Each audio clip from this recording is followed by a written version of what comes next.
Hey guys, Rich from Rich Big Gaming. Hope everyone is doing fantastically well. Yes, I need a haircut, but don't let that put you off the video that we've got in store for you today, where we're going to be looking at some weird sort of interactions between certain characters and certain crisis, both secure and extractions. Now, before we get into this video, if you could give that like button a smash and hit that subscribe button, it would really help. But without further ado, let's jump straight into number 5. So this first example then is going to affect only 2 characters in the game right now, and that is namely Thanos and Corvus Glaive, and it's only going to affect them if they are holding the reality gem.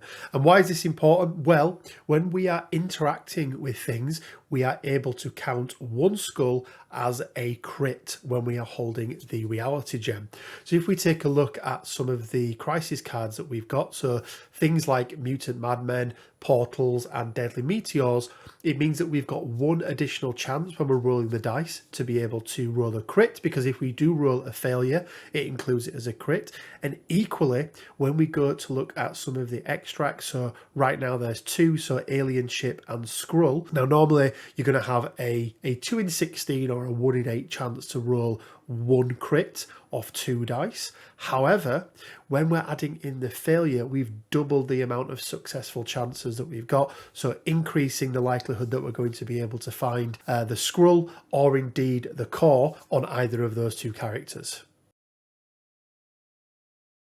So the next scenario then concerns struggle for the cube continues and some sneaky gameplay that you may be able to implement to get a 1-up on your opponent.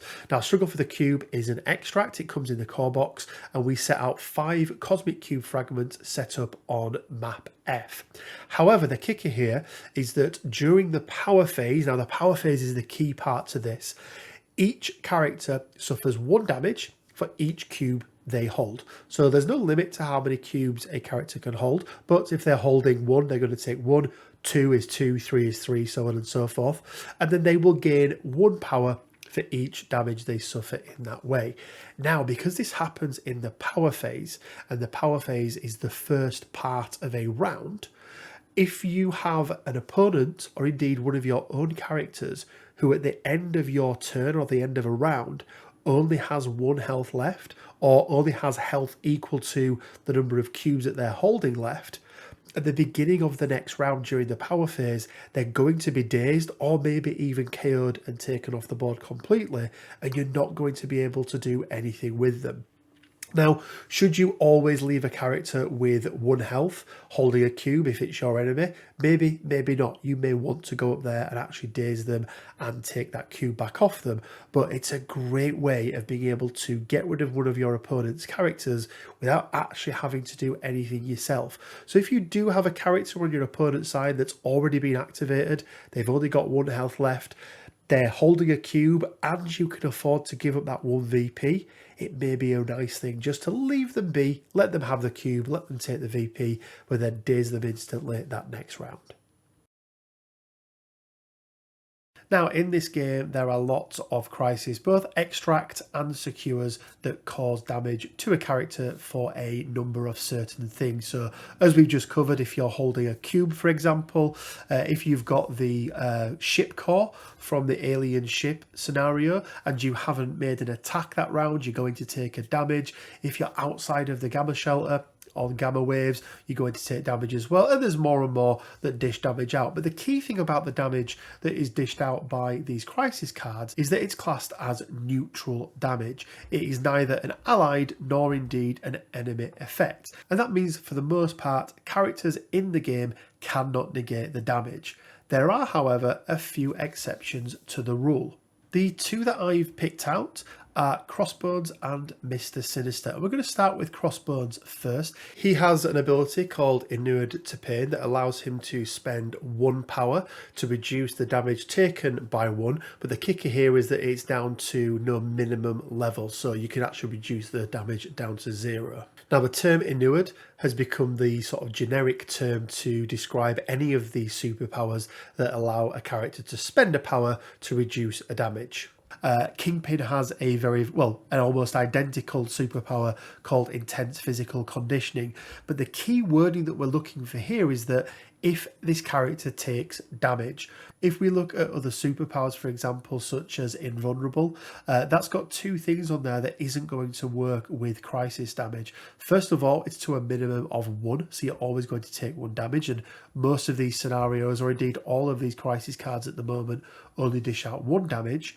However, the kicker on there is that it says enemy, so it has to be some enemy damage. So that can be an attack, it can be a throw, but as I mentioned, this is classed as neutral damage. Now, the other example I mentioned, Mr. Sinister, he has an almost identical superpower to Inuit to Pain, but rather than paying power to reduce that damage, he uses one of his genetic sample tokens. This makes these types of characters really, really good at these secure and extract types of scenarios, because it means that it mitigates all of that chip damage that would otherwise daze or indeed KO a character.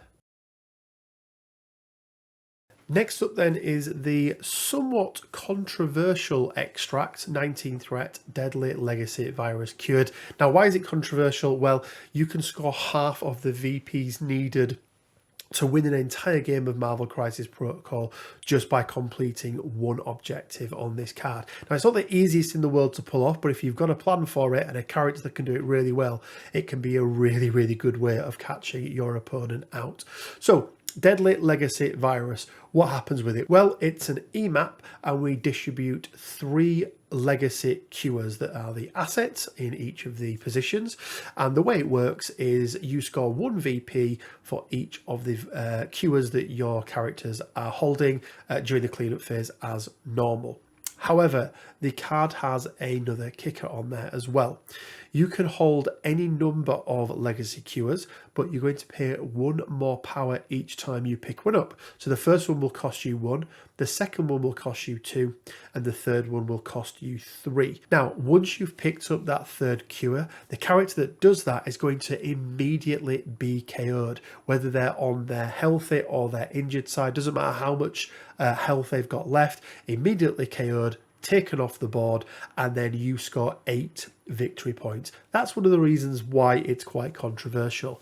There are, however, a number of characters in the game that can indeed get around this. And I want to focus in on 2 today, which are Hela and Ghost Rider. So the way that Hela can get around this is she has a unique superpower called the Queen of Hell. Now, Hela can collect captured soul tokens throughout the game for doing various things, and if she has 3 of those tokens on her at the point that she would be KO'd, she is not KO'd. Instead, you remove all of the damage, you remove all of the captured soul tokens, and she is just still in the game. Now, the key thing, however, is that all of those legacy cures are going to be taken off her, and she's going to score those VPs before this superpower kicks in, meaning that you get all of the benefits of scoring those victory points with none of the downsides. Now, the way that Ghost Rider goes about this is very, very similar, but rather than it being a superpower, he has the tactics card Deal with the Devil. Now, you are going to need to make sure you've got 4 power on Ghost Rider for this to be possible to do, because if not, he can't do it. But once again, once he is KO'd, he gets to come back. Now, he does it in a slightly different way. Rather than it just being his own body, he's basically going to encompass the body or the soul of another character on the board. And the way in which it works is if that character is on their healthy side, he comes back on his healthy side. If they're on their injured side, he comes back on his injured side within range 1 of wherever they are. But once again, the kicker here is that all of those things with the crisis cards are going to happen before the fact. So you're going to score those VPs, you're going to remove those cures as well.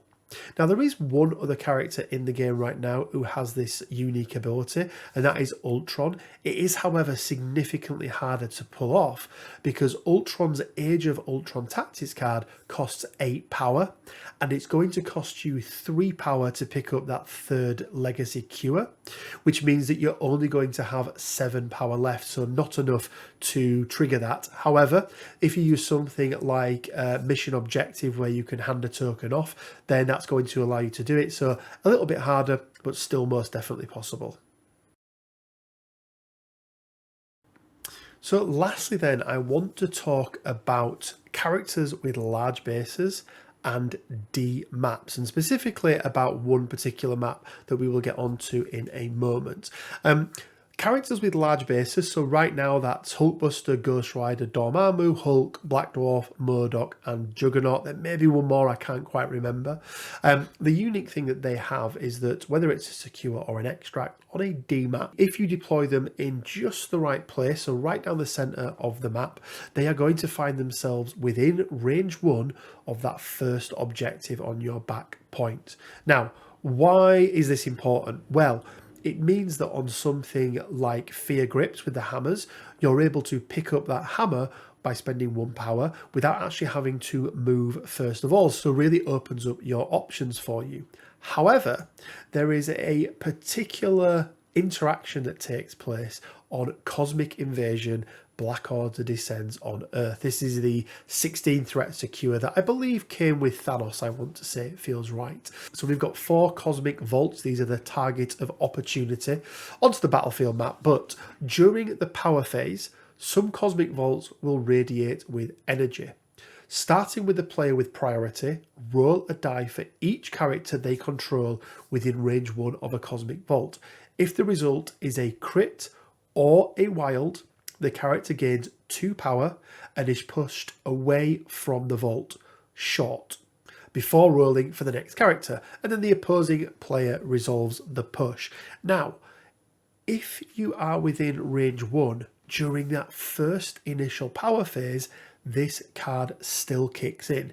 So you have got a 2 in 8 chance, or indeed a 1 in 4 chance of being able to pick up 2 extra power. There is a kicker here, however, which means that you're going to be pushed back short, which may not be optimal for certain characters. I'm thinking of characters such as Black Dwarf and Modok, where they are already on a short move, so it's effectively not getting you anything other than 2 extra power, but you're going to lose an action for it. There is, however, a way around this, so you can actually backstop using one of your other characters. So if you've got a character who is going to be on the back point anyway, so it doesn't really matter, you can place them and deploy them directly behind any of these large base characters. And then because of the 90-degree angle that we use and the fact that this is a push away from the vault, there's actually nowhere for them to go, so they gain 2 power with absolutely no downsides whatsoever. I've discovered this recently while starting to play Ghost Rider in my Guardians of the Galaxy list, and it is a great way to get 2 power on a character early doors who has some great ways of using it. So for Ghost Rider, for example, it means that he can do his Hell on Wheels turn 1 without even having to worry about any of your allied characters taking any damage. And there we go, guys. There are 5 weird, sort of interesting interactions between certain characters and certain crisis cards that you may not have been aware of. If this video has been helpful in any way, shape or form, all I ask is that you drop a like on the video. It really does help out the channel. If you want to support the channel even further, we do have a Patreon page from as little as £1 a month or £12 a year to support the channel and gain access to lots of additional benefits. And we also have our merch store as well, where you can purchase MCP inspired t-shirts and other such things. We've got a Discord, so make sure you head over onto there. It's completely free of charge. We've got some great people on there talking about everything to do with MCP. You can submit rosters for discussion. We talk about upcoming releases, all the spoilers, plus you'll find lots of other great content creators on there as well. As always, guys, it leaves me with just enough time to say stay well, keep safe, and until next time, bye for now.